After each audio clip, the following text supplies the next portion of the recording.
So, answering the question, why ArcBoss? We've talked about it in a couple of different videos, but it's such a powerful part of our system, and something is the core of what we do. I wanted to kind of give it its own video, and that's portability. Base sits on 4 swivel casters. It's designed from the casters all the way out to the gun holder to work together as one tool.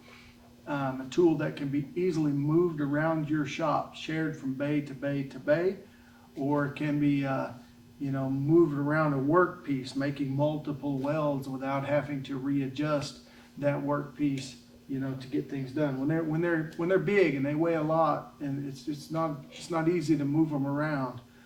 So we wanted to be different than other people in the industry. We felt like the manipulator industry was quite crowded and everybody was kind of copying one another.